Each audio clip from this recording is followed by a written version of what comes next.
y bienvenidos a este recinto. Reanudamos los trabajos de la Semana de Derecho Electoral en su tercer día, dirigida a este organismo y los partidos políticos. Esta actividad es programada por el Tribunal Electoral del Poder Judicial de la Federación a través de la Sala Regional Toluca y el Centro de Capacitación Judicial Electoral. Se encuentran presentes consejeras y consejeros electorales, secretario y directores ejecutivo y partidos políticos. Por favor, recibamos con un aplauso a nuestra ponente de hoy con el tema Candidaturas Independientes Género. Ella es la licenciada Claudia Elizabeth Hernández Zapata, secretaria de Estudio y Cuenta de la Sala Regional Toluca.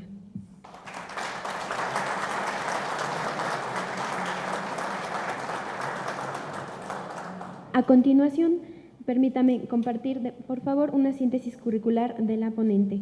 La licenciada Claudia Elizabeth Hernández Zapata es egresada de la licenciatura en Derecho por la Universidad Autónoma de Zacatecas y administradora de empresas por el Instituto Tecnológico y de Estudios Superiores de Monterrey. Actualmente cursa estudios de posgrado en la Universidad de Castilla de la Mancha. En la práctica profesional del Derecho Electoral ha desempeñado diversos cargos en el Instituto Nacional Electoral desde el año 2011, entre ellos en la Junta Local Ejecutiva en el Distrito Federal y en la Unidad Técnica de Fiscalización.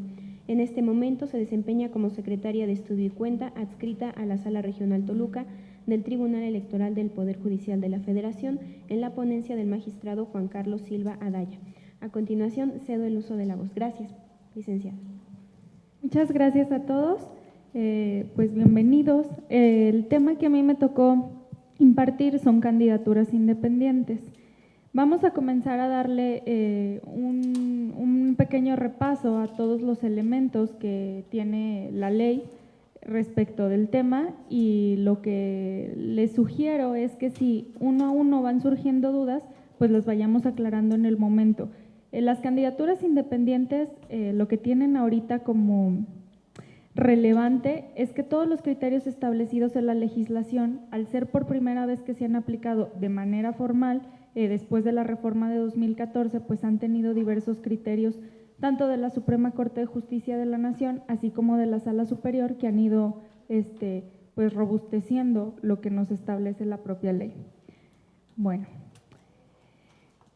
Antes de entrar de lleno en lo que establece o los requisitos que es la candidatura independiente, debemos de señalar que la candidatura independiente no es una figura novedosa.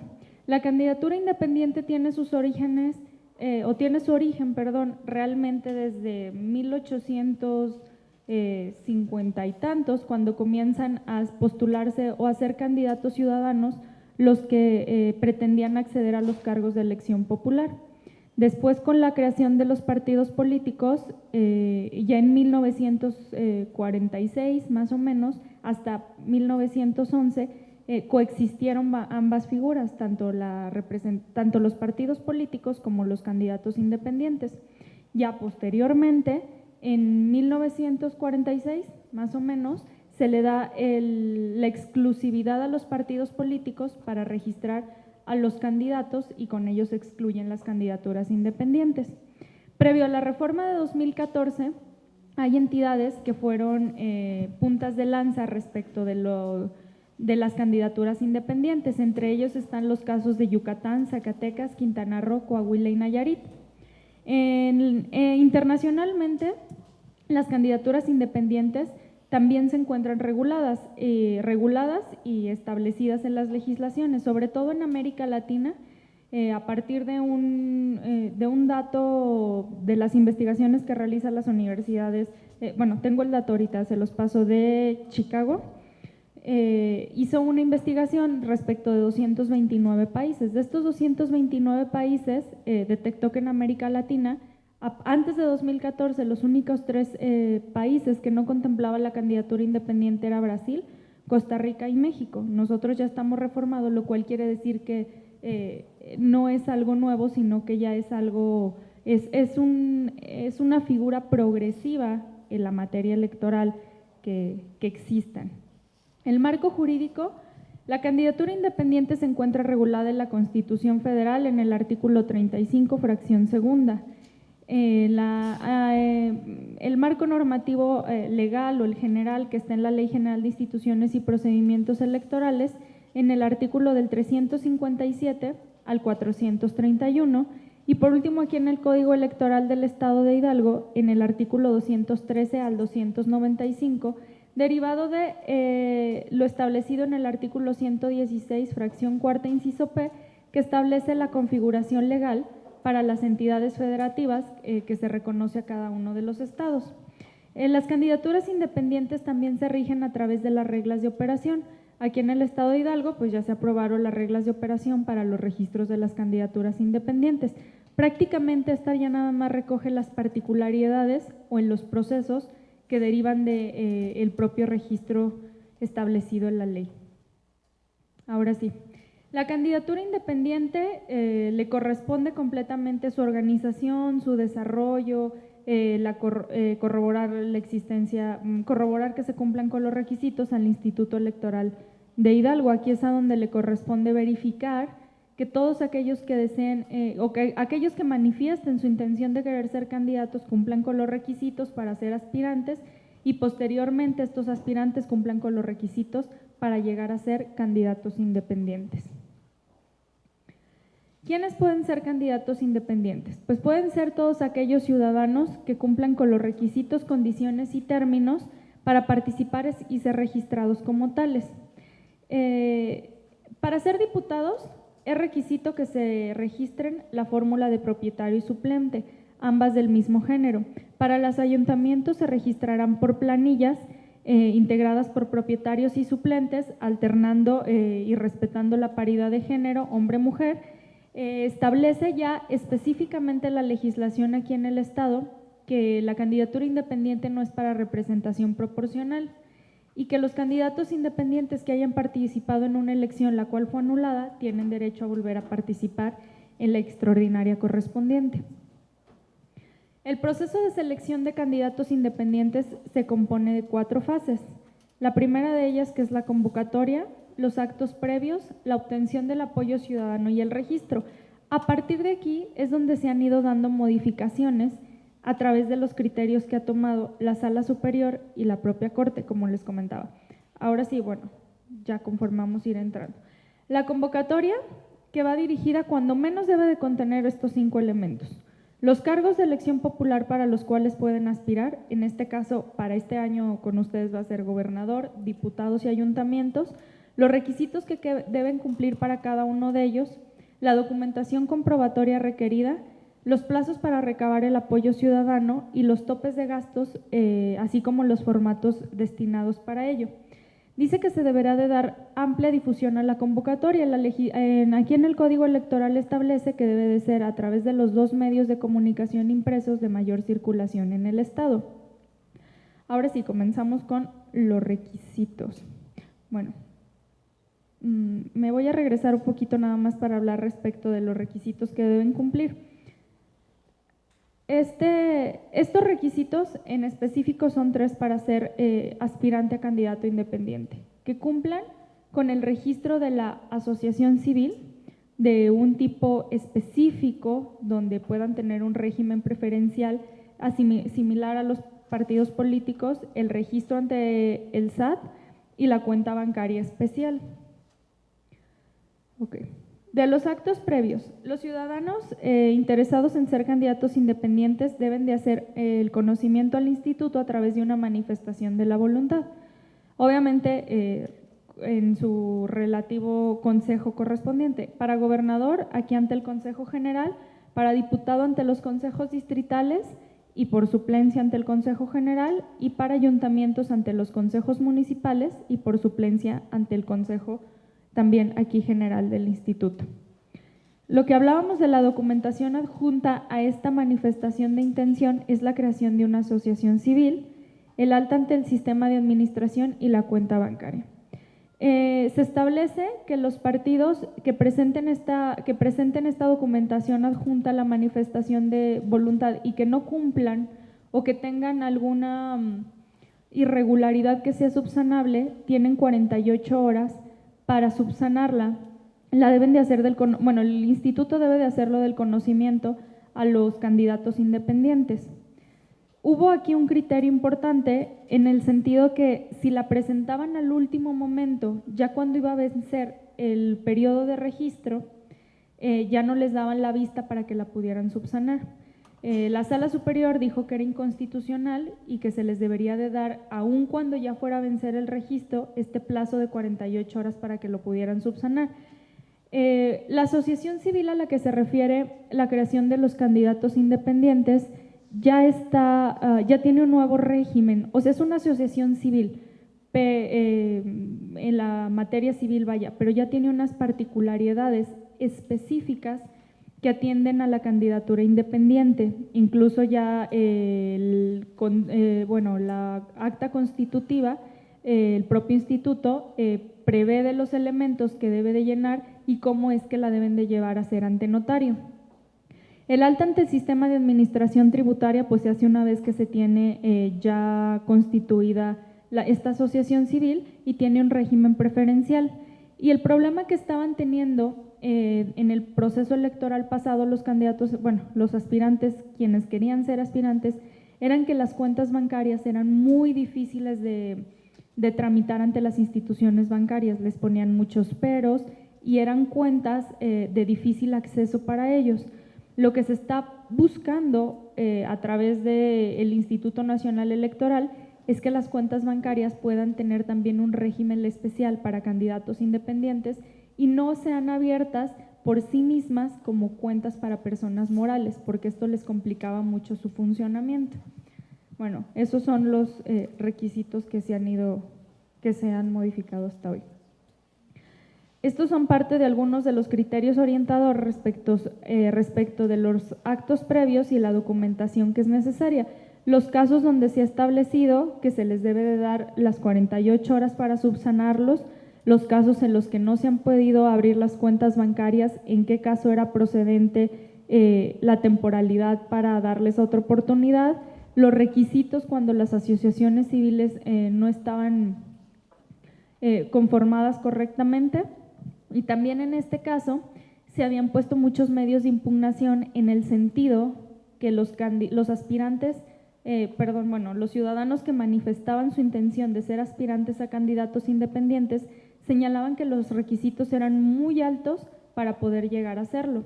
A través de esta acción de inconstitucionalidad, la 22 de 2014 y acumuladas, se estableció que no, que la Suprema Corte de Justicia de la Nación dijo que no, que era un régimen de partidos muy diferenciado a lo que eran los candidatos independientes y que los requisitos o esta barrera tan alta de que tuvieran estos requisitos atendía a que nosotros pertenecemos a un sistema de partidos y el que no poner esta barrera colapsaría el sistema porque tampoco demuestra la fuerza que pueden tener para llegar a contender por un cargo público. Y por otro lado, pues que deberían de demostrar, acreditar hasta ese momento que de verdad tenían el apoyo ciudadano, que sobre todo es de lo que se quejaban más, que era desproporcional y casi imposible obtenerlo para llegar a ser candidatos independientes. La obtención del apoyo ciudadano. Este tipo de apoyo se obtiene a través, principalmente, dice la legislación, a través de reuniones, asambleas, que realizan los candidatos independientes para mostrar su plataforma, para mostrar cuáles son sus propuestas y qué es lo que ellos quisieran desarrollar. No pueden promocionarse a través de radio y televisión y deben de cuidar que la propaganda no configure actos anticipados de campaña. ¿A alguien le surge la duda cómo es que se puede diferenciar el acto anticipado de precampaña en un candidato independiente o alguna duda respecto de eso? ¿No? Bueno,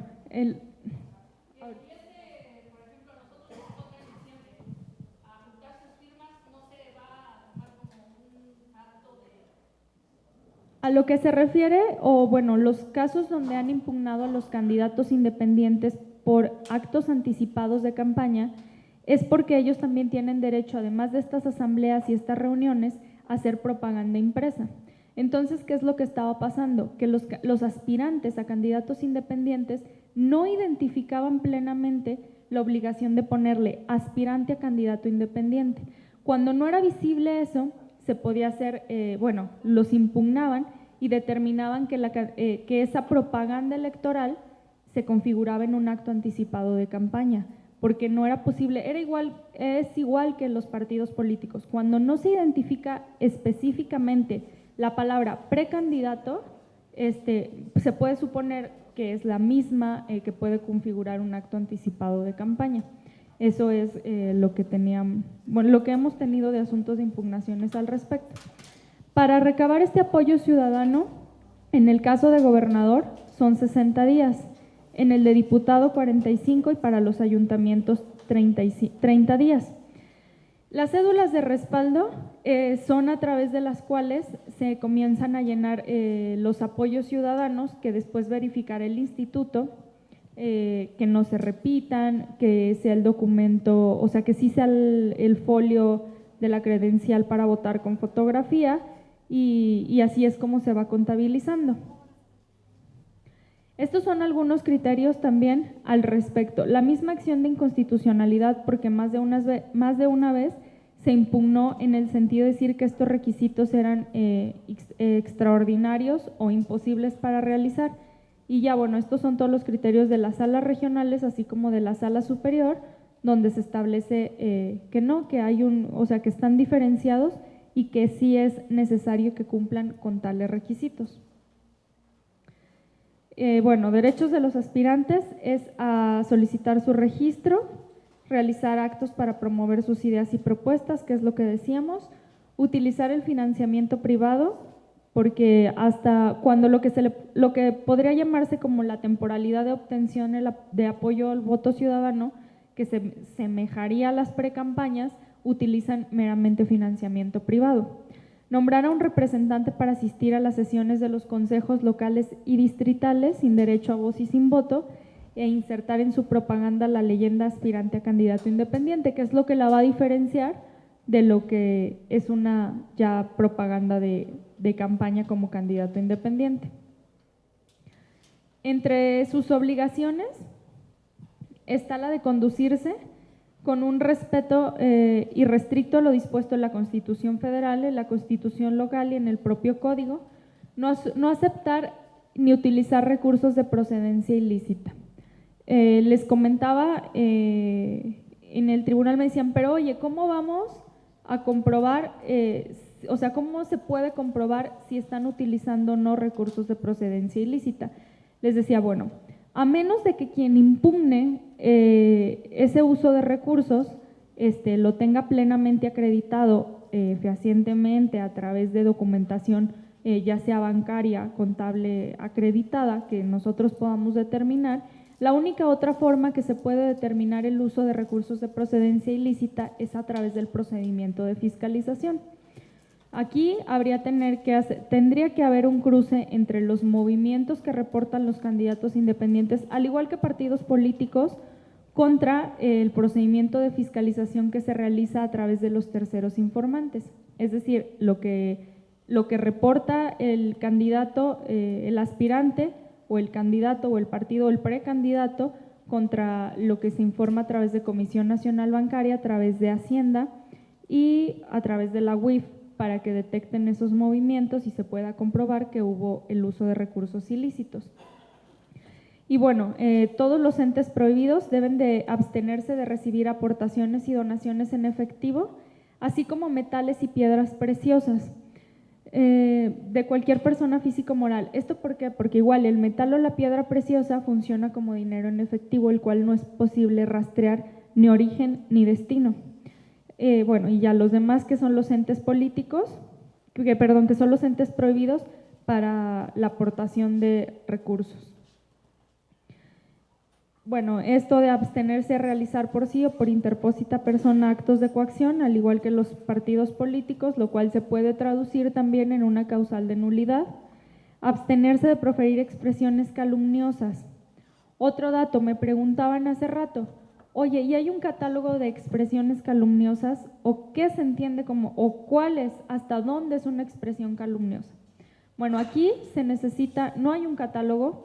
Hay muchos criterios y se ha determinado hasta qué momento una expresión es calumniosa o no, realizando una ponderación de derechos. Cuando se viene impugnando la afectación a la integridad de la persona y eres un sujeto expuesto como es un candidato o un político en funciones, también se pondera contra el derecho a la información de los ciudadanos que votan, el derecho a la libertad de expresión si viene de una fuente informativa como es un radio, televisión o alguna propaganda impresa de algún medio impreso, algún periódico, alguna revista. Entonces aquí se analiza el caso concreto y se verifica qué tanto está afectado el ciudadano, el candidato o el político que considera que se le han afectado a través de calumnias pues sus derechos, su honra. Rendir el informe de ingresos y egresos y respetar los topes fijados para la obtención del apoyo ciudadano. Sabemos que en caso de que un candidato, un aspirante a candidato no respete el tope de gastos de campaña, en automático no tiene derecho al registro como candidato independiente, o bien si por cuestión de desfase del tiempo ya tiene el registro, pues se anulará el mismo. Aquí está la particularidad que tiene la legislación aquí en el estado de Hidalgo. De los requisitos de elegibilidad, primero dice que para ser candidato, debe de cumplir con los requisitos que establezca tanto la Constitución como el Código. Después dice que si se fue dirigente de un partido político, debió de renunciar al cargo cuando menos 3 años antes a la solicitud del registro. Y por último, lo que en los medios suena como la ley antibronco, que dice que no podrán solicitar el registro los ciudadanos que hayan pertenecido o que hayan participado de un proceso de selección interno de un partido político en las 2 elecciones anteriores a la que solicita el registro como candidato. Yo preguntaba si había sido impugnado esta porción normativa. Al parecer no. Entonces, pues nada más a ver qué pasa ahora ya hasta que le cause algún perjuicio tal vez a algún ciudadano que quisiera ser candidato independiente. Respecto de estos requisitos, algo que me llama la atención es el de la dirigencia. Bien establecido que si es dirigente de partido, se tiene que separar 3 años antes del cargo, es decir, de la dirigencia. Lo que se infiere que el legislador intentó procurar en este sentido fue que quien quiere ser candidato independiente no conozca el funcionamiento del instituto político y también lo utilice de forma para atacarlo. De los casos que hemos tenido en el pasado proceso electoral, uno de ellos fue en Michoacán, un caso muy sonado, no sé si lo recuerden, el del candidato independiente al ayuntamiento de Morelia, Michoacán. Él pertenecía al Partido Acción Nacional y se separa, también fue dirigente y obviamente era militante. La legislación establecía en este caso 2 supuestos, uno respecto de la dirigencia partidaria y otro respecto de la militancia. En este caso, tenía plenamente acreditado la dirigencia y sí se había separado en tiempo, pero la militancia la impugnó el propio Partido Acción Nacional. Él decía, él va de candidato independiente y entregaba como prueba el padrón de militantes donde decía, oye, pero este ciudadano sigue siendo mi militante.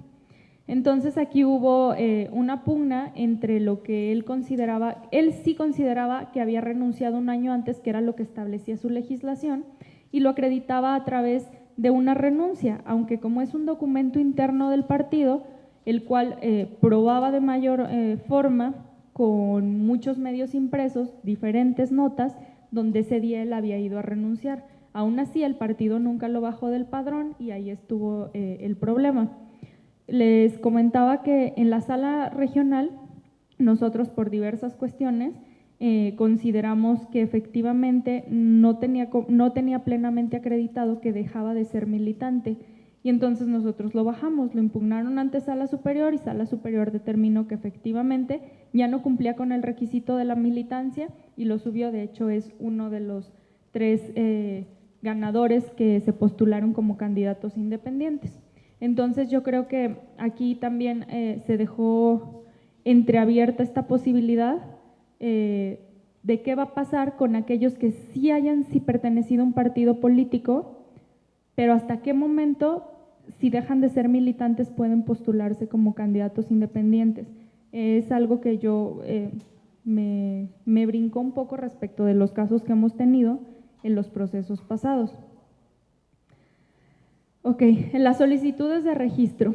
Estas solicitudes deberán de presentarse por escrito y contener, bueno, los requisitos que establece la ley, que son nombre completo del candidato, su firma o su huella, que es la manifestación de la voluntad, su lugar y fecha de nacimiento, el domicilio y lugar y tiempo de residencia, ocupación, clave de la credencial para votar, el cargo para el cual se pretende postular, la designación de su representante legal y el domicilio para ver y recibir notificaciones, que esto es muy importante a la hora de informarle los acuerdos, tanto de el registro como aspirantes, o bien ya todos los asuntos que tengan que ver como candidato independiente. Y la designación de la persona encargada del manejo de los recursos financieros y la rendición de los informes. Esta persona es clave a la hora de querer postular una candidatura independiente. ¿Por qué? Porque podría ser una persona solidaria en todo lo relativo a los informes. Puede, derivado de también precedentes que ya hemos tenido, incurrir en problemas.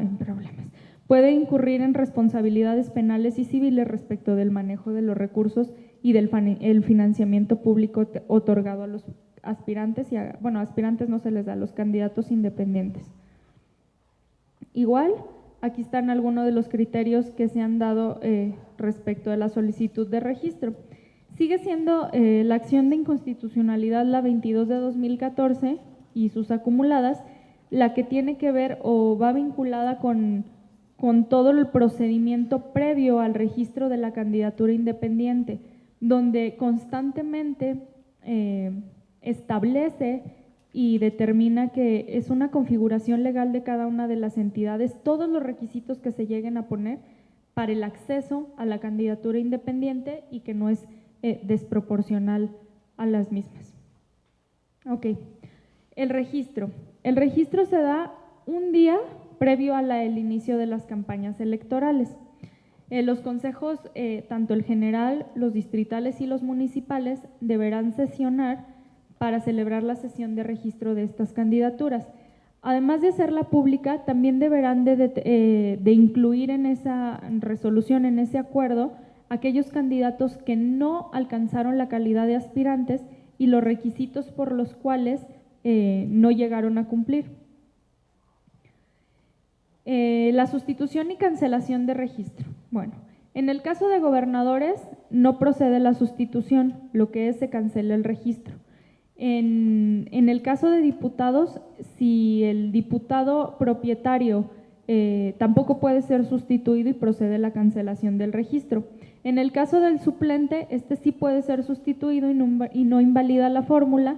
Y en el caso de los ayuntamientos, sigue la misma suerte que lo establecido para los ayuntamientos, las candidaturas de los partidos políticos en el artículo 124. Esto es, durante el periodo de registro de candidatos pueden ser sustituidos cuantas veces lo estimen necesarios. Posterior a ese periodo, únicamente por fallecimiento, inhabilitación,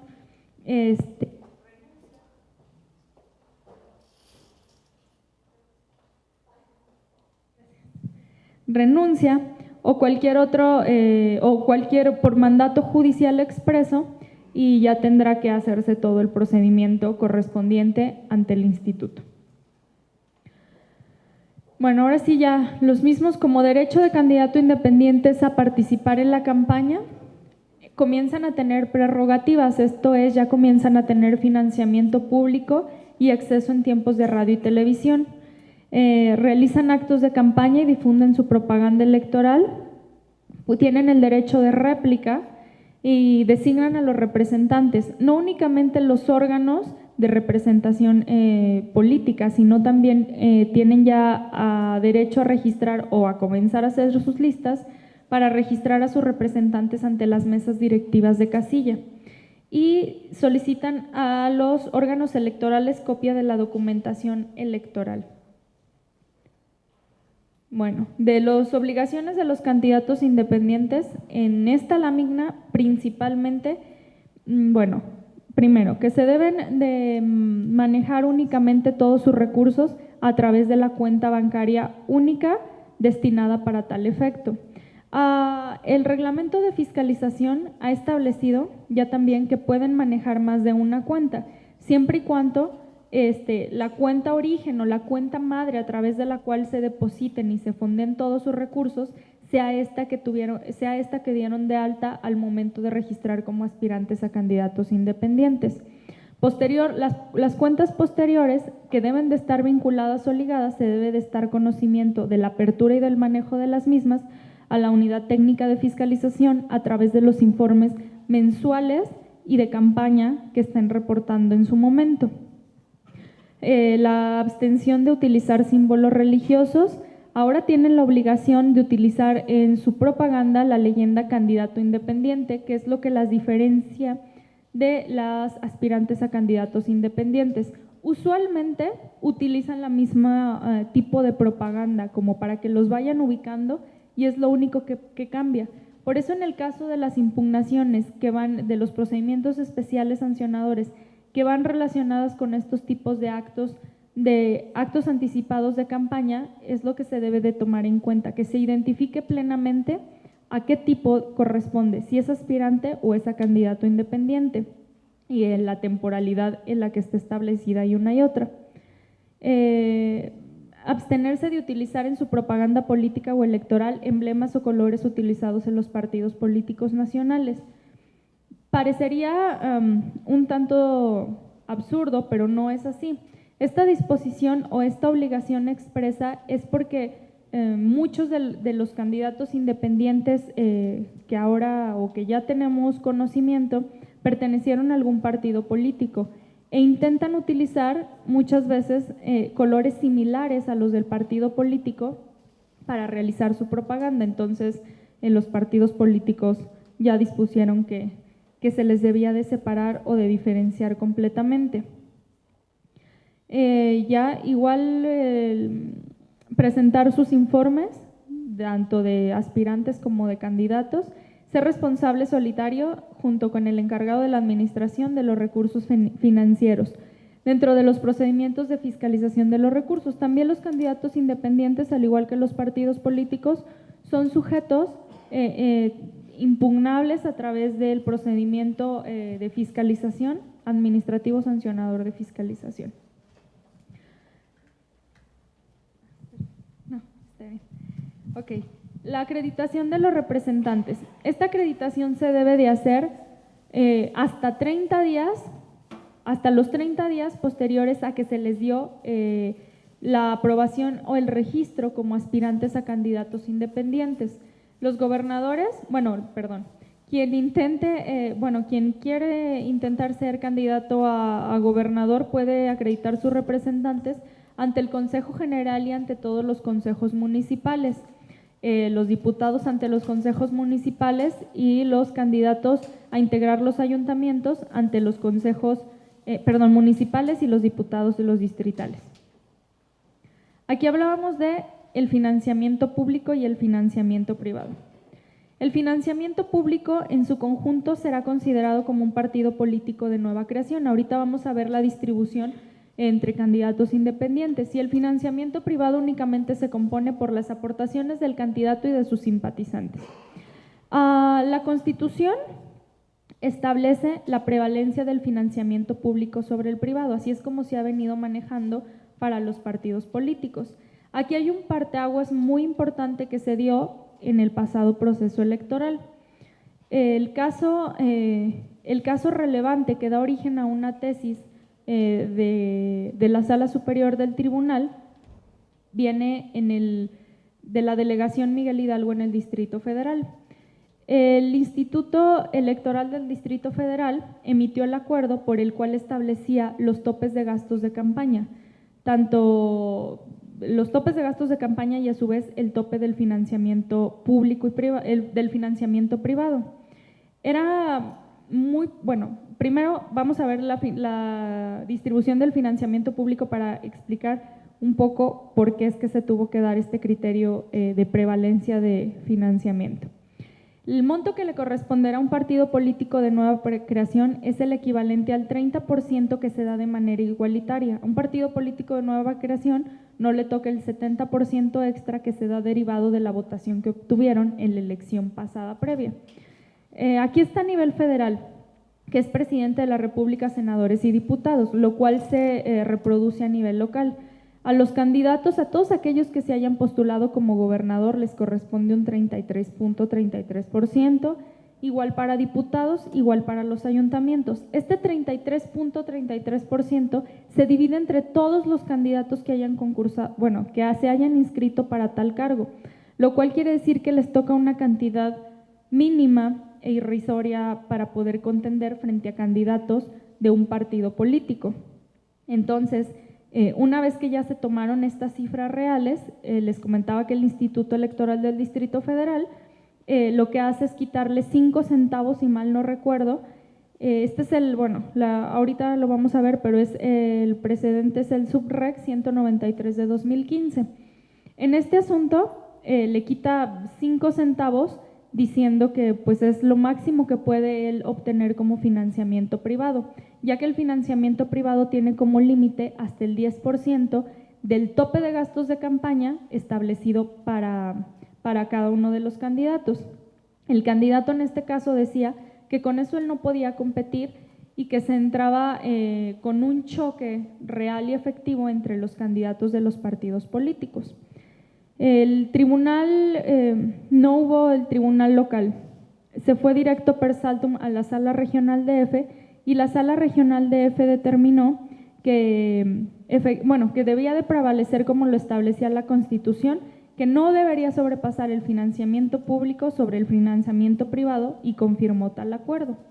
Este se fue impugnado ante la Sala Superior, la cual determinó, haciendo un razonamiento desde el derecho al voto, diciendo que deberíamos de hacer efectiva, que la Sala Superior debería de hacer efectiva y real el acceso de las candidaturas independientes, que si bien es cierto la Suprema Corte de Justicia de la Nación ya se había pronunciado respecto de los requisitos para llegar a ser candidato independiente, aun cuando nos parecían excesivos, irreales y maxificados, dijo que sí era un tratamiento distinto, pero quien lograba pasar esa barrera ya debería de contender en condiciones iguales, es decir, un candidato independiente ya debería de significar lo mismo que un candidato de partido político. De por sí estos ya no contaban con la plataforma, con la estructura para contender en similares circunstancias.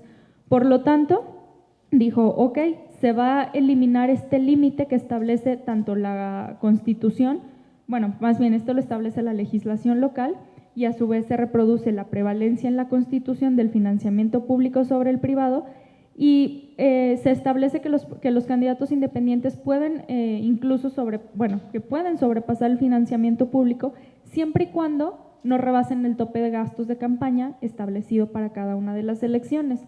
Estos precedentes que se resuelven de manera casi homóloga en el Distrito Federal para la delegación Miguel Hidalgo y en Nuevo León para el caso de gobernador, es lo que dan pauta a este criterio y que pueden empezar a concursar con un poco de más recursos o de financiamiento contra los candidatos independientes.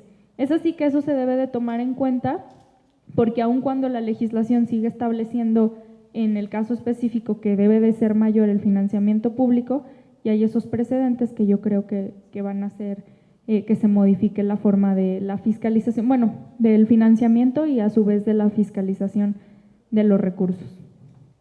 Igual, los entes prohibidos o sujetos que tienen prohibido hacer aportaciones son los poderes federal, local, los ayuntamientos y en su caso el Distrito Federal, las dependencias, entidades, organismos y órganos de gobierno, los organismos autónomos, los partidos políticos y personas extranjeras y que vivan en el extranjero, los organismos internacionales, las personas morales y aquellas no identificadas.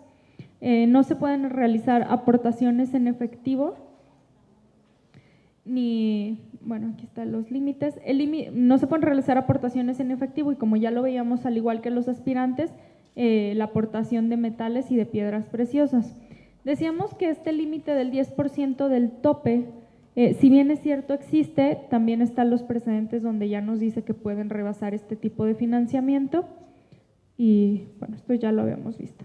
Aquí están los criterios que dan origen a este proceso de financiamiento y fiscalización y bueno, así mismo como la tesis que viene al final, que si no mal recuerdo es la 21 de 2015.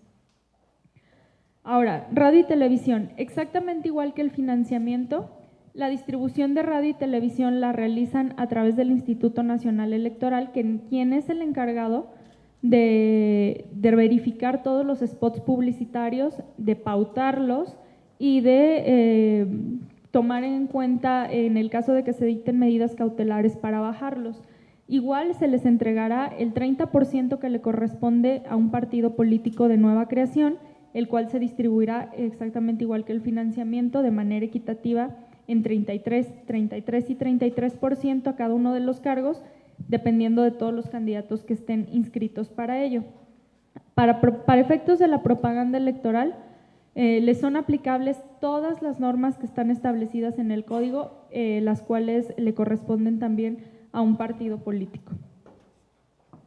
Como ya lo decía, en este caso, derivado de la reforma de 2015, la autoridad o la única autoridad fiscalizadora es el Instituto Nacional Electoral a través de su Consejo General, de su Comisión de Fiscalización y en específico de la técnica, que es la Unidad Técnica de Fiscalización, encargada de la recepción, revisión y emisión de los informes, de los dictámenes y de la resolución de los informes de los gastos de campaña.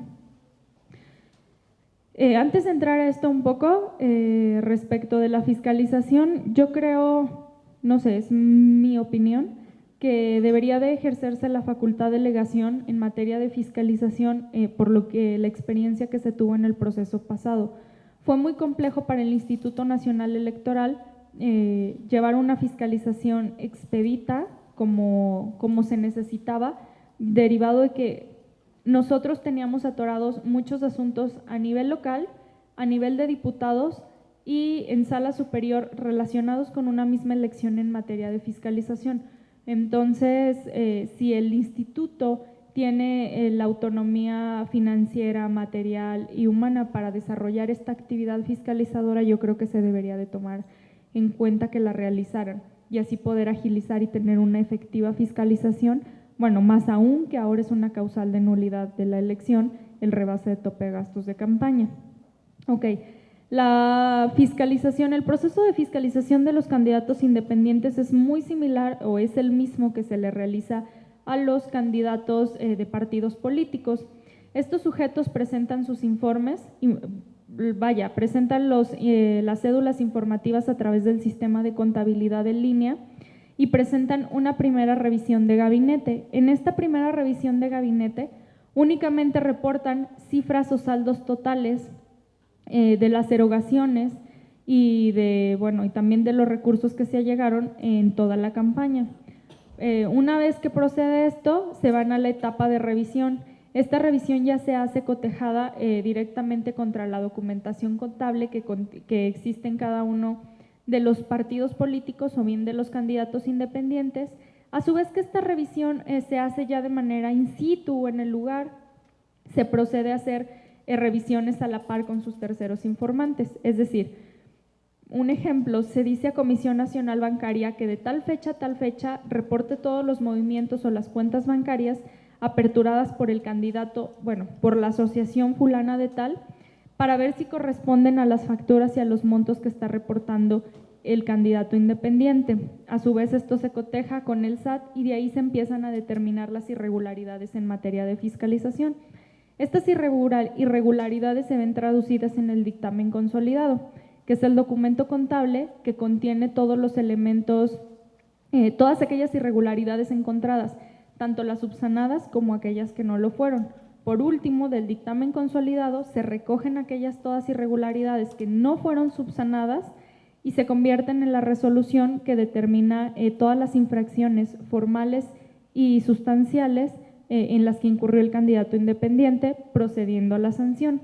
En el caso de irregularidades como lo es el rebase del tope de gastos de campaña, además de ser sancionado por la vía administrativa, se le da vista a los órganos competentes, en este caso institutos electorales y tribunales, a efecto de determinar lo conducente en materia de nulidad de la elección.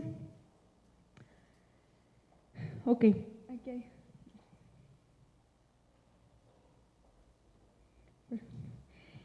Ahora vamos a ver el caso o los precedentes, más bien lo que sí nos llevaron a tener estas modificaciones en el proceso electoral 2014-2015. Recordemos que en este pasado proceso hubo 17 elecciones y entre ellas 9 elecciones a gobernador, donde se juntaron todos los, como lo van a tener ustedes este año, todos los cargos de elección popular. Este año, el año que entró. Exacto. Bueno, estos datos, no sé si se ve abajo, no se ve. Esta tabla viene del informe que presentó el INE a través de la Dirección Ejecutiva de Prerrogativas y Partidos Políticos respecto de los registros que tuvieron de aspirantes y candidatos independientes.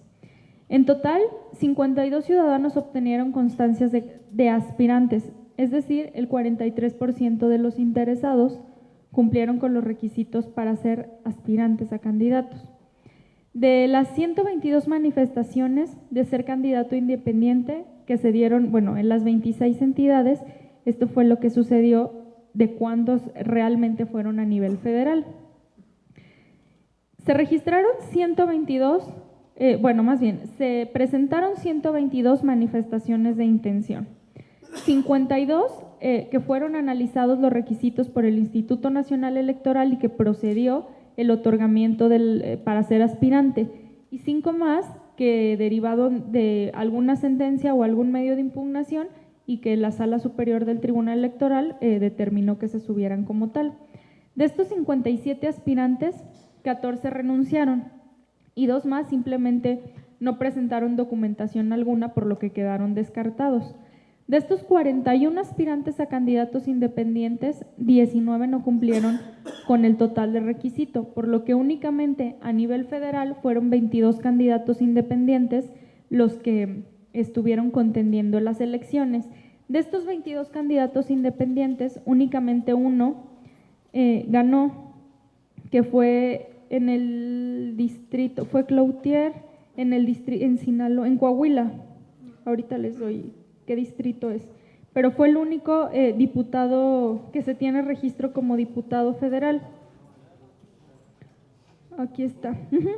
Fue Manuel Jesús Cloutier Carrillo por el distrito 5 en Culiacán, Sinaloa. Es el único que se tiene. Ahora, estos datos a nivel local también nos llaman mucho la atención, que es como el panorama que se tiene de las candidaturas independientes. Hubo un total de 128 candidatos independientes entre federales y locales.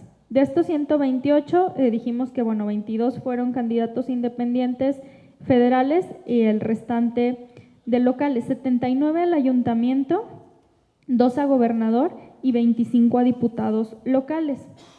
De los ganadores, de los dos candidatos independientes que hubo a gobernador, ganó uno en el estado de Nuevo León. En el caso de diputados locales, de los 25 registrados, ganó solamente uno, en el distrito 10 de Jalisco, que es Pedro Kumamoto.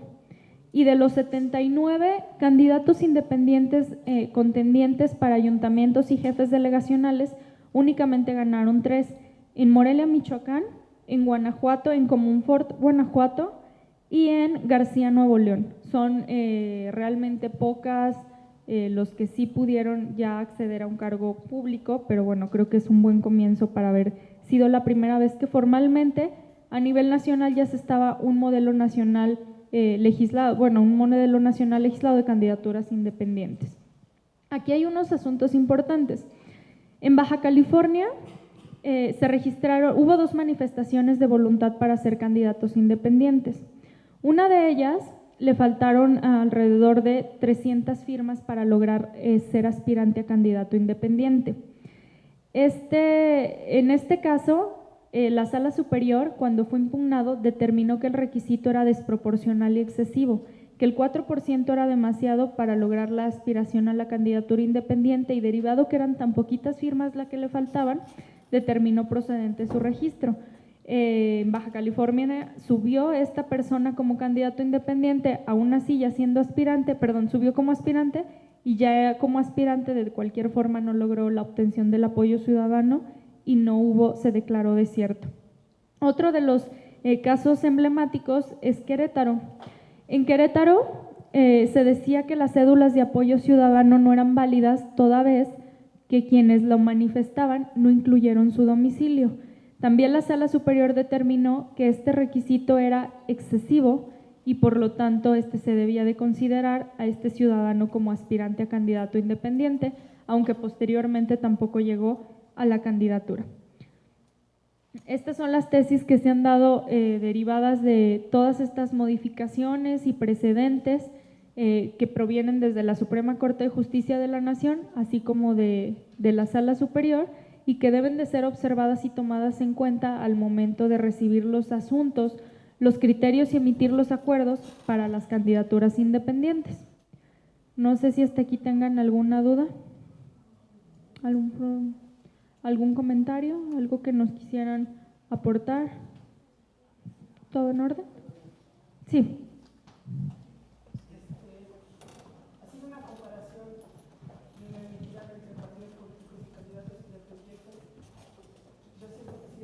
¿Por qué? Porque si un candidato independiente rebasa un aspirante, a candidato independiente rebasa los topes de campaña, se le niega su registro. Un candidato independiente también en precampaña, por decirlo de alguna manera, no tiene acceso a radio y televisión. Sin embargo, los partidos políticos sí tienen acceso a radio y televisión, aun cuando sean precampañas.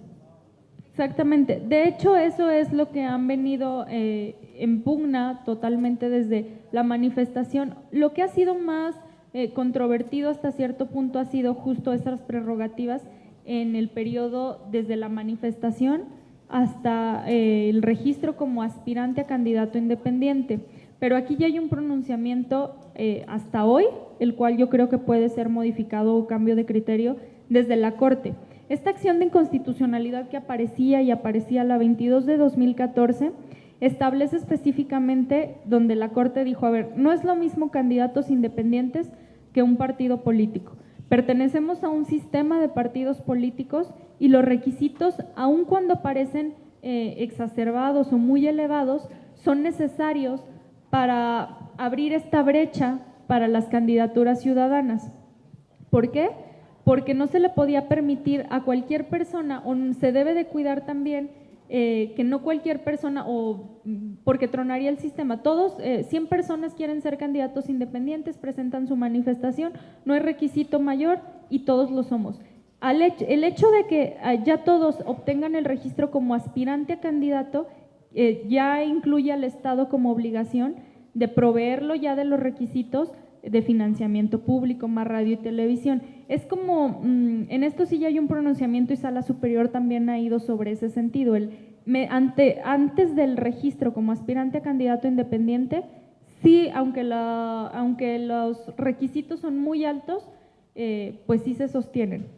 También hay casos donde ya dijimos que no porque la Constitución establezca como plena configuración legal el límite de estos requisitos, sí los ha bajado. Por decir, el caso que les comentaba de Baja California, donde usualmente el porcentaje que se pide para ser aspirante es entre el 1.5% y el 3%. En Baja California se determinó que era el 4%, lo consideró desproporcional. Hubo un ciudadano que se quedó a 300 firmas, lo que es mínimo, y dice, bueno, tu requisito es desproporcional y por lo tanto vamos dándole registro. Es como la barrera de entrada. Aquí hay un criterio que ya está perfilando la Sala Superior del Tribunal y que es muy claro el decir, mientras no sea aspirante, ponle el umbral que quieras y los requisitos que quieras, que demuestre que tiene la capacidad política y la fuerza para contender como candidato. Y una vez que ya es candidato, entonces sí, ya vamos intentando homologarlo con una candidatura de un partido político. Es como el criterio que hay, el previo, el hasta aspirante y el posterior como candidato. ¿Alguien más tiene alguna pregunta?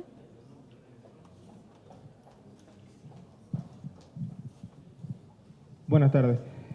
El tema de representación proporcional, ¿qué opinión le merece en el entendido que la naturaleza y el origen de la representación proporcional viene a no estar en contra del sistema de partidos, pero sí a ubicar el tema de representación minoritaria? Entonces, si un candidato independiente ya pasó por todo ese proceso, ya definió y hizo ver que tiene el poder político, ¿por qué negarle una representación proporcional de una minoría ciudadana que está apoyándolo? Claro, hay muchos asuntos donde nos vinieron impugnando precisamente la representación proporcional en las candidaturas independientes. En lo personal, soy de la idea de que sí debería de darse la oportunidad precisamente eso, que a lo mejor en un ayuntamiento, ¿no? El candidato independiente muchas veces también ha sido ya una opción que se ha demostrado en votación que tiene una fuerza política. ¿Por qué no darle una regiduría si fue el segundo lugar en los votos? Pero aquí ya hay, bueno, yo en lo personal creo que sí le corresponde una representación ciudadana dentro de los órganos colegiados, donde se vaya incluso, no nada más que se vea representado, sino que va dando más auge a lo que esa figura del candidato independiente puede ir representando con posterioridad. Sin embargo, el criterio tanto de las salas regionales como de la sala superior y posteriormente, y ya también de la Suprema Corte en la acción de inconstitucionalidad 56 de 2014, establecen que la representación proporcional no es para los candidatos independientes. ¿Por qué? Dicen, primero, vámonos desde la Corte. La Suprema Corte de Justicia de la Nación dijo que las candidaturas independientes, para efectos de determinar la votación válida emitida y para determinar las curules a repartir, no se deben de contabilizar las candidaturas independientes, primero, porque no son sujetas a la representación proporcional, y de ahí empiezan a derivar los criterios. Se eliminan votos porque dicen que son votos que no van a ser representados. En este sentido, las candidaturas independientes no tienen el derecho, yo creo principalmente que porque los partidos políticos, al ser quienes determinan las bases legales, pues no van a permitir ir perdiendo esos espacios de control. O sea, creo que el asunto va más por ahí y que hay muchas justificaciones que podrían llegar a razonarse legalmente por las cuales no proceda el registro de la candidatura independiente, porque dicen, bueno, es el acceso de ciudadano al cargo público a través del ejercicio del voto. Así se empezó a razonar cuando se introdujeron por primera vez las candidaturas independientes, se sigue con este criterio y se prohíbe el RP.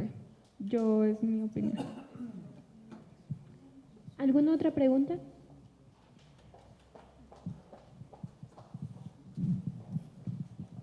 Gracias. Sí. Pues, también en el sentido de las RPs, creo que sería importante pues sí destacar que la representación proporcional en términos de las candidaturas independientes a las entidades federativas también se antoja como de una configuración estatal, de una libre configuración estatal, en función de que la ley JIPE establece solamente la disposición taxativa restrictiva de las RPs sobre senadores y diputados federales. No hay ninguna disposición expresa sobre la configuración local.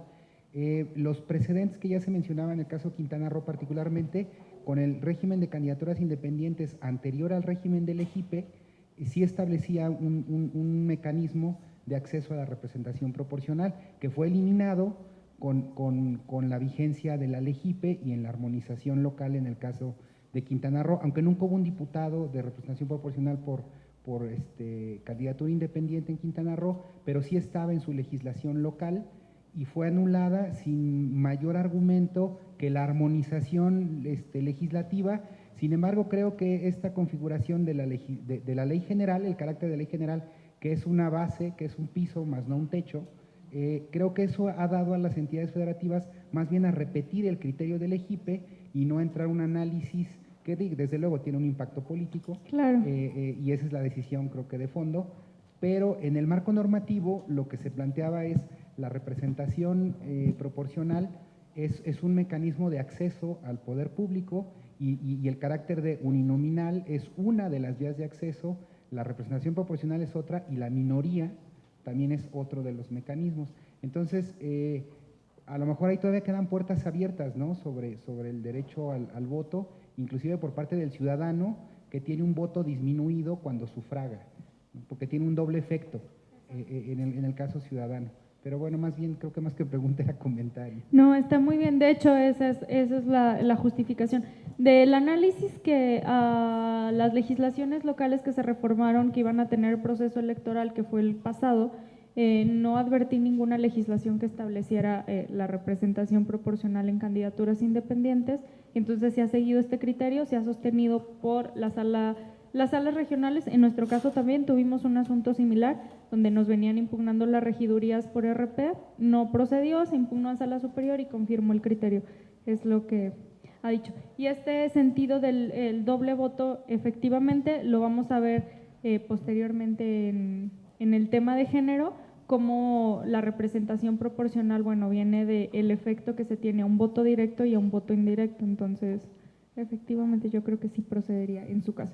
En específico, la legislación del estado de aquí de Hidalgo ya establece que no procede el RP para candidaturas independientes, lo cual también se traduce a la hora de la representación proporcional, donde se deben de eliminar los votos y donde incluso la Corte, a través de acciones de inconstitucionalidad, ya dijo que sí, para efecto de determinar la votación válida emitida, se deben de eliminar lo que son las candidaturas independientes, y que esto se ha venido haciendo aun cuando la configuración legal de los estados no lo ha planteado. En el caso de Michoacán, nosotros para el ayuntamiento, un precedente es el ST, el JRC 64 de 2015, en Penjamillo, la legislación en el estado de Michoacán no establece la eliminación de los votos de candidatos independientes, únicamente dice que se restarán los votos nulos, candidatos no registrados, aquellos que no alcanzaron el 3%. Nosotros en la sala regional determinamos que al no ser un voto que tuviera un efecto útil, lo único que hacía era alterar en vez de purificar la fórmula para determinar la representación proporcional, y determinamos eliminarlo. Pero esto, por decir, las legislaciones donde ya viene expreso, pues no nos da pie a criterio, sino de ya aplicarlo directamente como viene. Exactamente. ¿Gustan un receso de unos minutos y ahorita seguimos? ¿Alguien más tiene una pregunta? Una pregunta más disculpe. y pasamos al… No, sí, las que…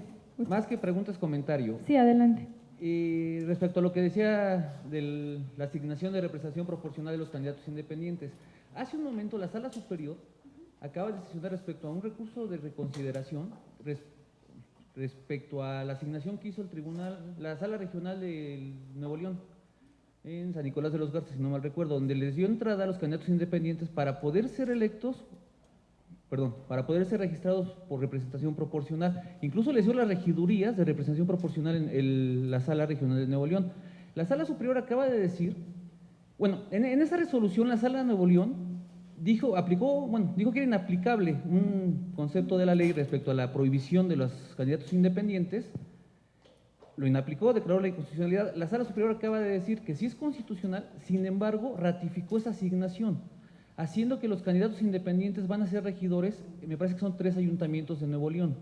O sea, sí van a ser, pero deja la libertad, la libertad configurativa a los estados, que las legislaciones que lo tengan prohibido como tal, caso de Hidalgo, no pueden entrar. Y las que no tengan la restricción expresa de que no pueden entrar, caso de Nuevo León, que no lo tenía como tal, jamás decía, como lo hace la legislación electoral de Hidalgo, que por ningún motivo van a poder ser registrados por RP, sí van a poder ser designados como regidores, únicamente en cuanto a regidores de representación proporcional. La acaba de resolver hace una hora. ¿Qué cosas? Uno no está aquí, ya no sabe qué resuelve la Sala Superior. No, pues es interesante y es justo lo que comentaba el compañero, o sea, siempre y cuando se deja la potestad de cada uno de los congresos esta configuración legal, es lo mismo que lo que nos está pasando en género. Hay un criterio reiterado, alguna entidad lo establece por ahí en una porción normativa en alguno de sus artículos y se da el cambio de criterio. Pero no es que se dé el cambio de criterio, está avalando el hecho de decir existe o no existe y pues ahí la ponderación que se dé. Pero bueno, ya está el caso, entonces si ya pasó en Nuevo León, seguramente yo creo que ya va a haber más municipios o que derivado de la próxima reforma que tal vez haya, pues se va a venir dando. ¿Algún otro comentario? Bueno, si no hubiera otra pregunta, los invito a tomar un receso y continuamos con la segunda parte de la ponencia.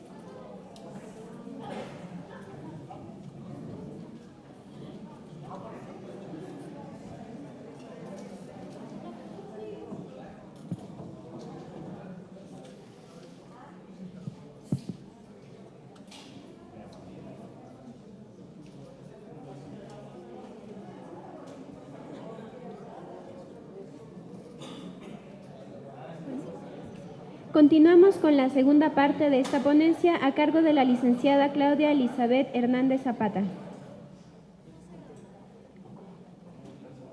La segunda parte de esta ponencia que me tocó es la paridad de género. Nada más que aquí quisiera empezar un poco, podría ser al revés.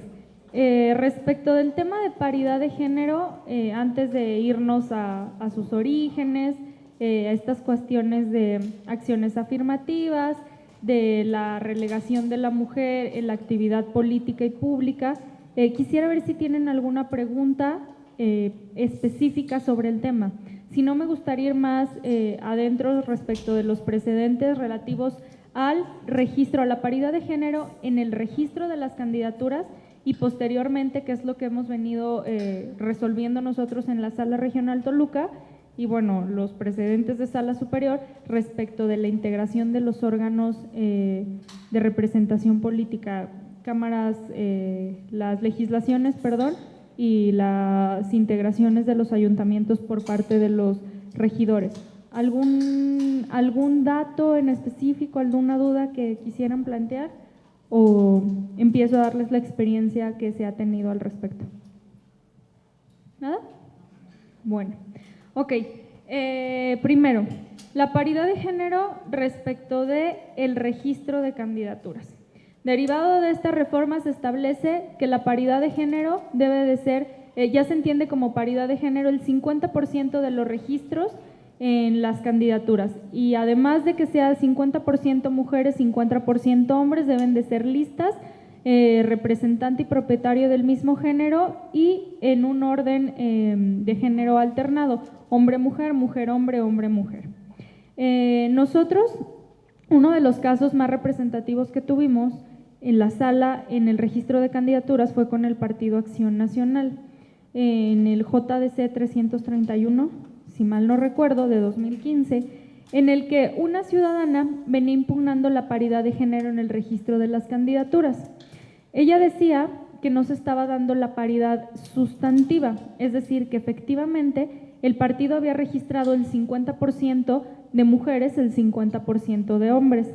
No obstante, de un análisis derivado de la impugnación y de un análisis que se realiza a los distritos electorales en los que el Partido Acción Nacional había sido bastión en repetidas ocasiones en algunos de ellos y como distritos perdedores, llegamos a la conclusión, haciendo una segmentación de estos distritos, en el Estado de México eran 45 distritos, se hace una segmentación de 15, 15, 15, 15 de distritos ganadores, 15 intermedios y 15 que históricamente son perdedores.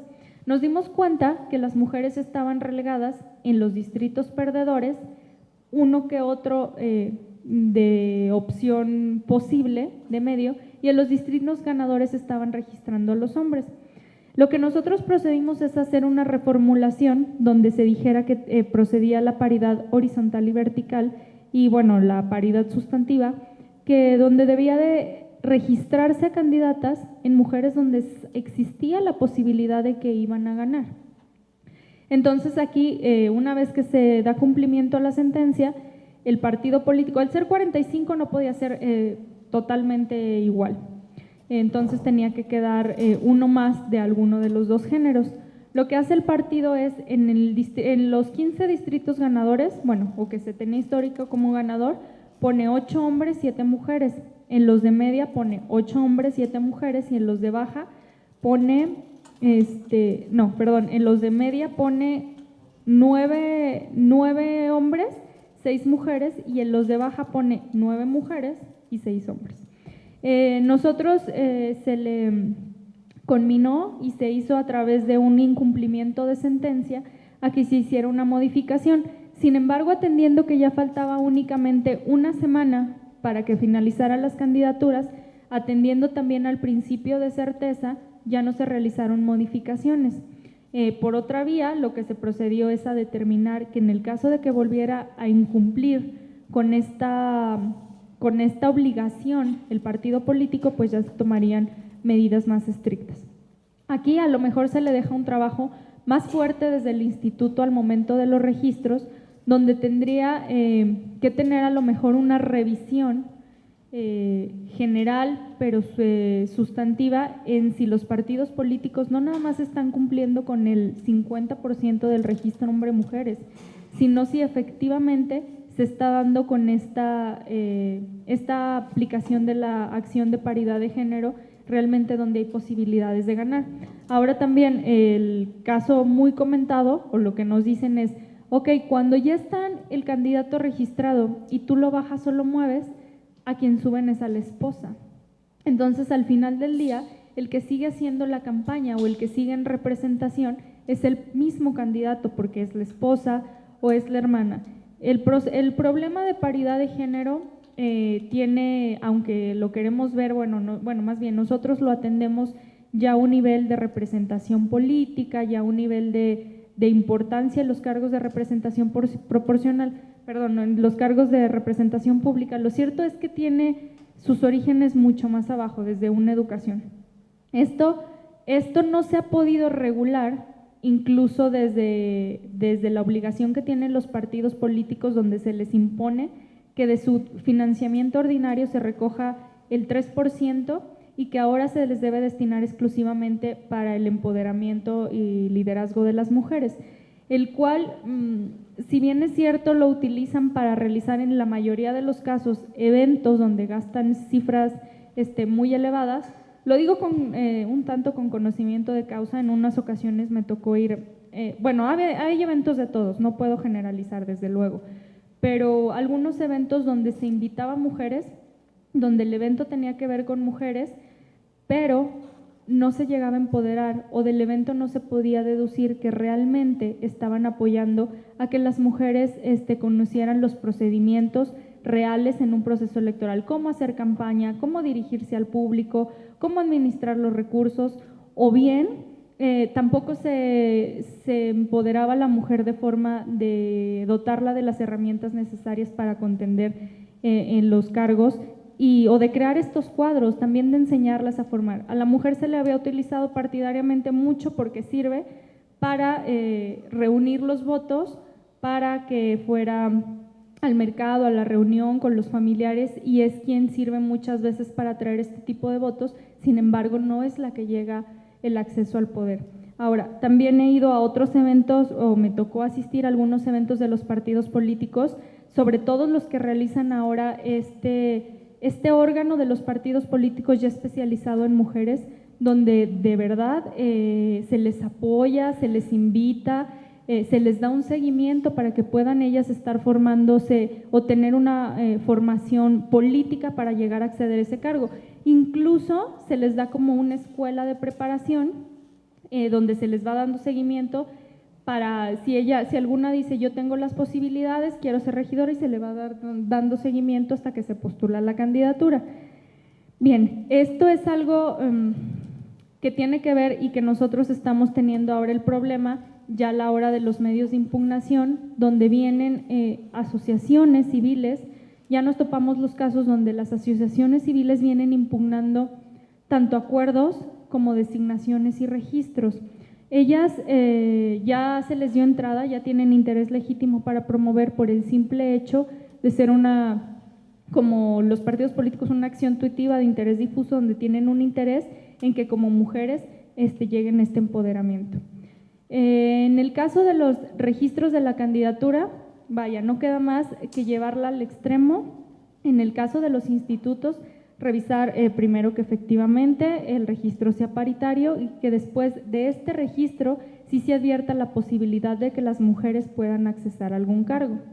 Ahora, el problema que nos acabamos de topar hace algunos días al resolver las otras entidades de la circunscripción que tuvieron proceso electoral, Colima, Estado de México y Michoacán, respecto de la paridad de género, es que ya venían impugnando la integración. Decían que la acción afirmativa, en esto venían como agravio solicitando que la acción afirmativa debería de trascender más allá del registro a la integración del órgano paritario. El criterio de la ponencia, esto sí es muy independiente en nosotros, hicimos un análisis del contexto social en el que se encontraban determinadas entidades. Bueno, primero vamos a ver como en orden cronológico. En el Estado de México lo atrajo Sala Superior. Sala Superior también, de entre los muchos agravios que había para la integración de la legislatura del Estado, argumentaban la paridad de género. Aquí sí las actoras venían y pedían que si estaban en el 6º lugar se debería de quitar a los 2 primeros hombres, o que si estaban en el 3º que se eliminaran los 2 primeros y que subían ellas. Eran unas modificaciones un tanto desproporcionales en las listas de representación ya registradas por los partidos políticos. Sala Superior dijo que no, que prevalecía el derecho de autoorganización y autodeterminación de los partidos políticos, la certeza entendida como la seguridad jurídica de aquellos contendientes, que las listas de candidatos eran cerradas y bloqueadas, que las listas de representación proporcional eran cerradas y bloqueadas, y por lo cual no se debía de alterar este orden. Y por último, la definitividad de las etapas de los procesos. Esto quiere decir que si no fueron impugnados en sus momentos estas listas y estos registros, pues ya no procedía movimiento. Ese es el criterio en el Estado de México. Posteriormente, se da el caso Michoacán, y en el caso Michoacán la Sala Regional Toluca sigue con el criterio de la Sala Superior, el cual es confirmado en la parte de género.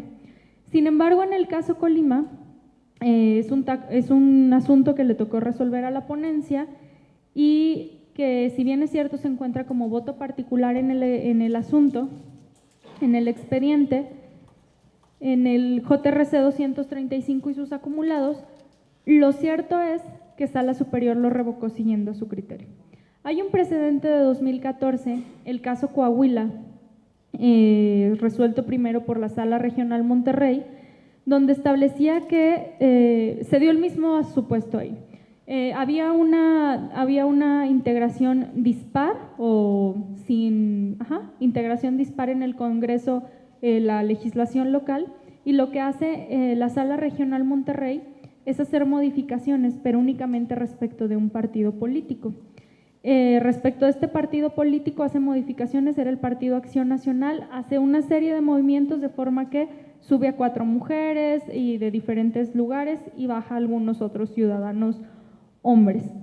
La Sala Superior le dice que en efecto la Sala Regional hizo bien en atender los criterios de paridad de género respecto del bloque de convencionalidad y constitucional al que estamos obligados el Estado mexicano por los tratados internacionales, y dice que esta medida, esta acción afirmativa es eficaz siempre y cuando sea idónea y no sea proporcional con los movimientos que se quieren realizar para llegar a esta integración paritaria.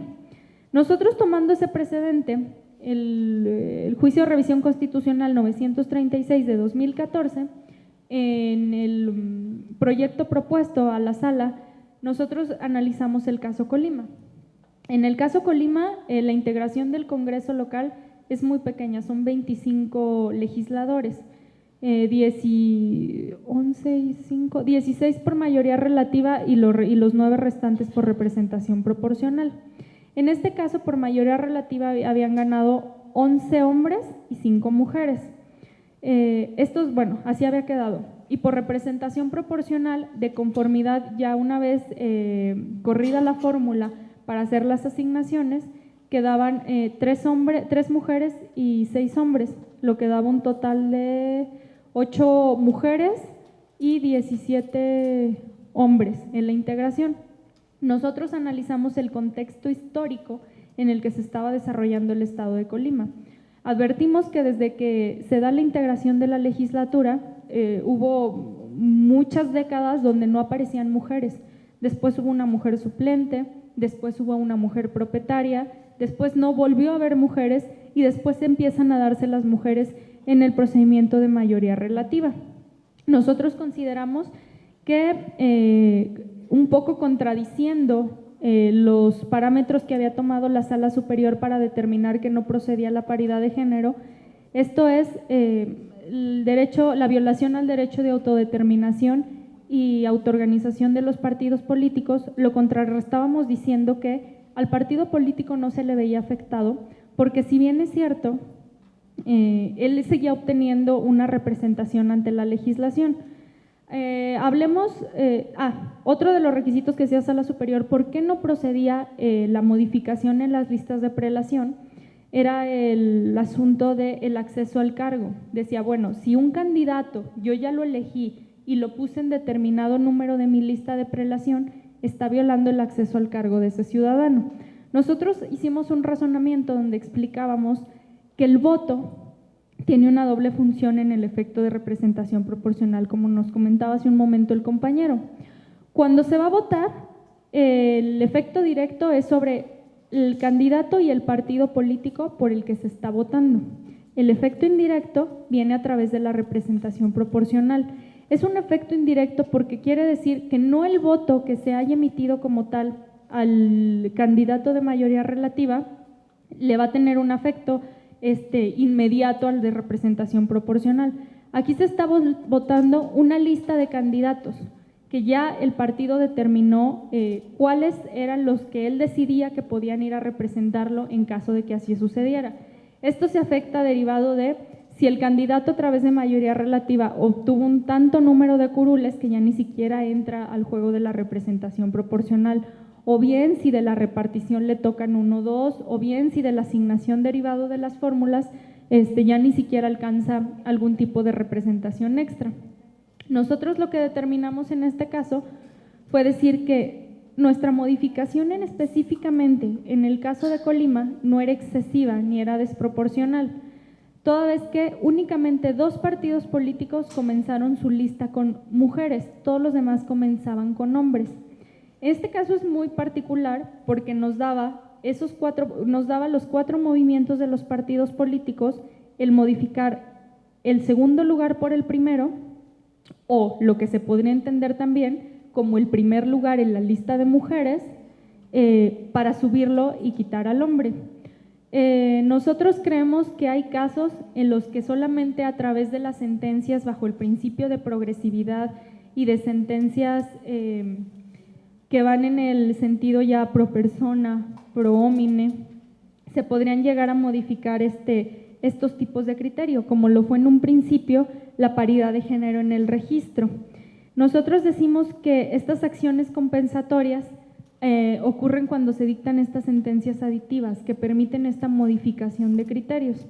Si bien es cierto, es un criterio de la ponencia, no fue un criterio adoptado por la mayoría, el cual fue engrosado, con los demás criterios que ha emitido la Sala Superior y en los casos más representativos Morelos, donde también determinó, bueno, en el caso Morelos, en el caso Estado de México, en el caso Michoacán, en el caso Nayarit, en todos los demás ha determinado que procede el derecho de autoorganización, autodeterminación, la certeza, la definitividad, el bloqueo de listas y el acceso al cargo al poder.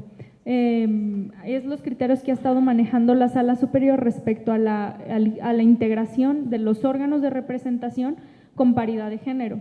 Ahora, como nos comentaba el compañero, de repente Sala Superior, bueno, por ahí saca algún otro criterio. Al resolver el Distrito Federal, resolvió completamente opuesto y en este sí procedió a hacer una modificación en las listas registradas de los candidatos independientes, pero atendiendo a que la legislación en en el Distrito Federal, en un artículo establece que para efecto de que existe una paridad sustantiva en la integración de los órganos, de su asamblea legislativa, procede la modificación en las listas y no es que se dé un cambio de criterio, sino es que nuevamente la configuración legal en cada una de las entidades da la facultad de que se llegue o no a modificar. Este ha sido todo un tema de discusión tanto en los magistrados de las salas regionales como en los magistrados de la sala superior, donde llegan a creer que tal vez para que se diera esta real acción afirmativa, sí debería de trascender no nada más en el registro, sino a la integración, que es donde efectivamente se puede llegar a tener una visión más, no femenina, sino más, una visión que tenga más la perspectiva de género respecto de las leyes, modificaciones, políticas públicas que se pudieran llegar a dar con la integración de estos órganos a través de mujeres. No sé si tengan alguna duda, algún comentario al respecto. Diga.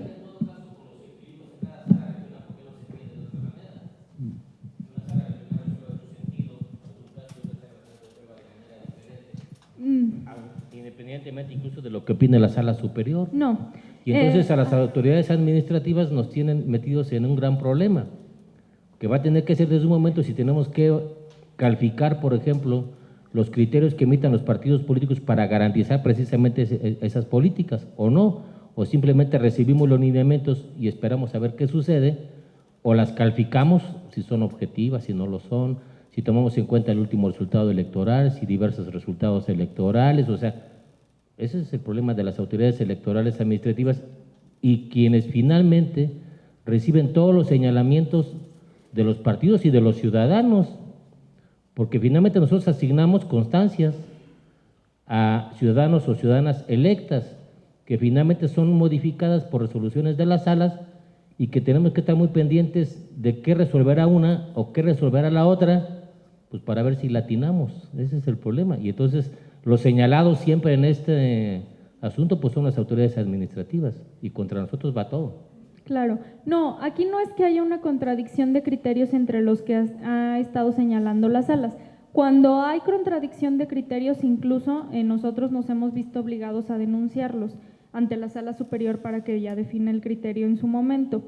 Tal es el caso de lo que pasó con el padrón que fue un caso que se dio a nivel nacional con el registro del padrón para los capacitadores asistentes y se denunció la contradicción de criterios entre las salas. En el caso de la paridad de género no ha habido una diversificación en lo que han estado resolviendo. Nosotros, por eso lo digo, y se adoptó el criterio de la mayoría, que el criterio viene sostenido derivado de sala superior. De estos recursos de reconsideración en las entidades que acababa de mencionar, Michoacán, Estado de México, Nayarit y Morelos sobre todo, que fueron los primeros precedentes para la integración de las legislaturas.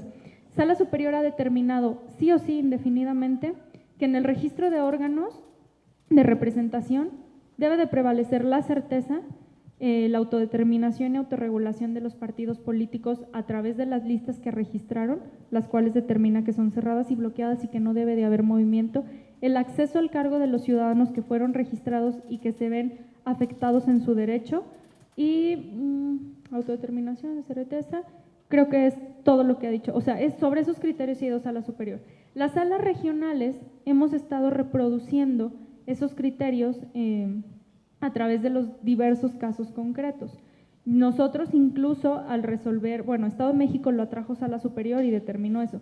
En el caso Michoacán se determinó tal cosa. Yo me refiero que, o como poniéndolo como una opinión muy propia y de la ponencia, el caso de Colima es porque en alguna ocasión Sala Superior no contradijo su criterio, porque en el que les estaba comentando acabó diciendo, bueno, sí sería procedente, pero a la vez es desproporcional lo que quieres hacer por todos los movimientos. Quieres hacer una serie de movimientos desproporcionales y mover aquí, mover al cuarto lugar y mover al quinto.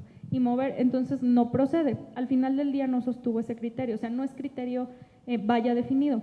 Nosotros retomamos los argumentos que dice donde dice, está bien que a través de sentencias aditivas se modifiquen los criterios en la integración de la paridad de género. Nosotros analizamos puntualmente el caso Colima y decimos, con una modificación en los 4 partidos que obtuvieron representación proporcional, diputados de representación proporcional y que encabezaron sus listas con candidatos hombres, haciendo una modificación y teniendo a la primera mujer registrada y no hacia el primer hombre, se llega a una integración paritaria en el Consejo. Ahora, esto fue engrosado, el proyecto, y el criterio de la sala ha sido el que viene prevaleciendo de la sala superior.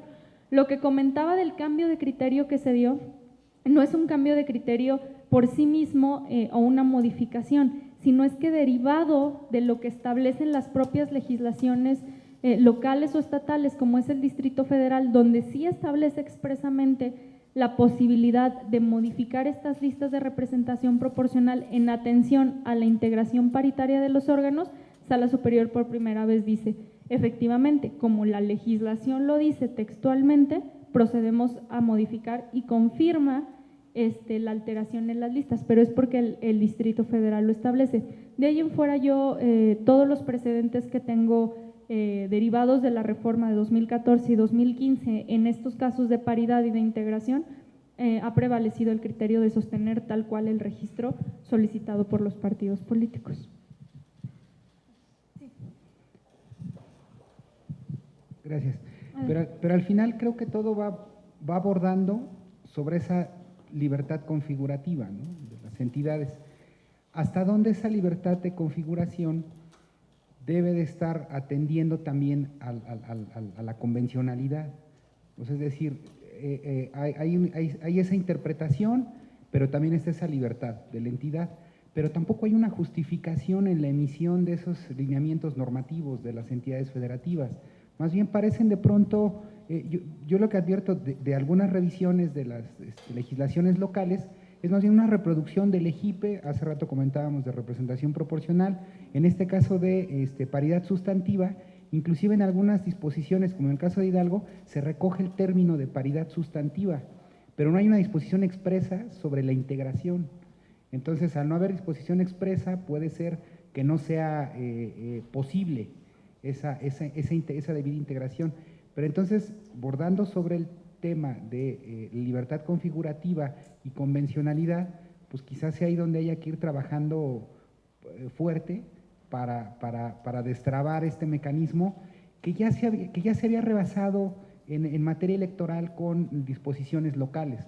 Parece ahorita una defensa a ultranza del federalismo, de este nuevo sistema sobre los sistemas locales en materia electoral, pero ya se ha venido rebasando en materia de prueba, valoración probatoria, estos regímenes que se habían establecido, incluso las salas regionales habían ya rebasado ese esquema estatal, inclusive de temas de constituciones locales, y ahora se antoja como más de una comodidad de la sala superior de decir no le entro a los temas porque los estados ya dijeron que no, pero creo que no han ido más allá, como ya habían rebasado esos límites en anteriores integraciones, ¿no?, de la sala superior. Exacto, sí, sí le ha dejado esto muy abierto ahora sí que a cada una de las entidades. Establecía un libro, Roberto, no recuerdo, pero bueno, hablaba que la libre configuración legal que tienen las entidades tampoco es una carta abierta, una carta blanca que tienen los estados, que todas las restricciones que establezcan deben de ser, y valga otra vez esta cancioncita de que deben ser idóneas, proporcionales y necesarias, y que deben de estar plenamente justificadas, el por qué estas restricciones pueden estar contraponiéndose a otros derechos. En este caso, la paridad de género, cuando nosotros tenemos que hacer una ponderación para realizar una modificación o una alteración a una disposición expresa, se tiene que ponderar con valores, con otros valores constitucionales o principios, constitucionales, como lo son la libre configuración legal, el derecho de acceso al voto, el derecho de autodeterminación, y ponderar cómo la armonía entre estos pueden llevar a acceder a una acción afirmativa que efectivamente tenga una visión progresista para las mujeres, o sea, cómo de alguna forma a través de los jueces y de los órganos constitucionales y de los órganos que pudieran dar estas modificaciones paritarias se pueden dar bases para nuevos cambios o reformas. Ese es el asunto. Sí.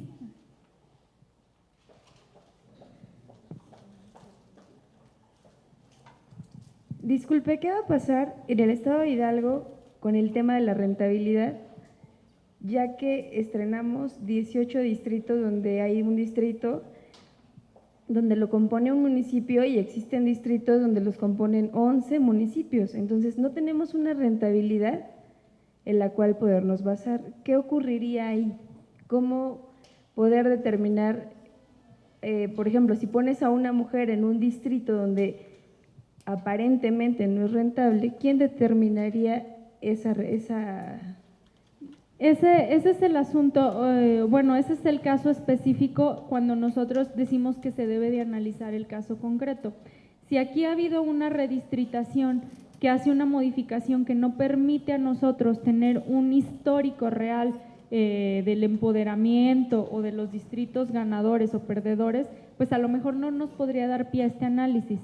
Entonces, bueno, aparte de que no nos podría dar pie a este análisis, inclusive se deberían de ver los demás elementos, los mayores elementos objetivos que nos pudieran llegar a determinar que realmente con pequeñas modificaciones se pudiera dar una integración paritaria. Ahora bien, insisto, el criterio hasta el día de hoy, en los casos como la legislación de Hidalgo, donde no se establece la modificación de listas, o donde no se establece la posible modificación de listas, el criterio es el de que se mantenga la integración como queda. De nosotros, bueno, ni del instituto ni de los órganos jurisdiccionales corresponde cómo va a quedar y es totalmente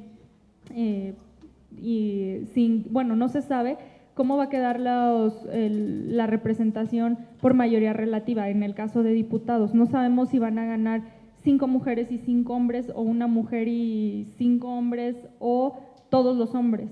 Entonces, ya son casos como muy específicos, donde a mi consideración, si me preguntaras, mientras no se establezca, a menos de que no se llegara a analizar el caso concreto, pues no sería procedente tal vez el criterio de modificar la paridad, las listas para la integración de la paridad de género.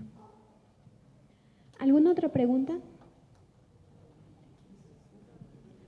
Bueno, en ese caso, continuando con nuestro programa y para concluir esta actividad, que continuará el resto de la semana, será entrega de un reconocimiento a nuestra distinguida panelista, para lo cual solicito atentamente a la consejera Marta Alicia Hernández Hernández y al consejero Augusto Hernández Abogado, nos acompañan al frente, por favor.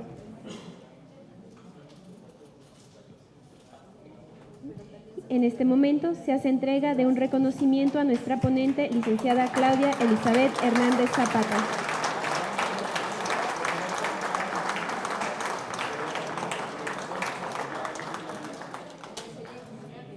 Es así como concluimos esta actividad de hoy y los invitamos a acompañar.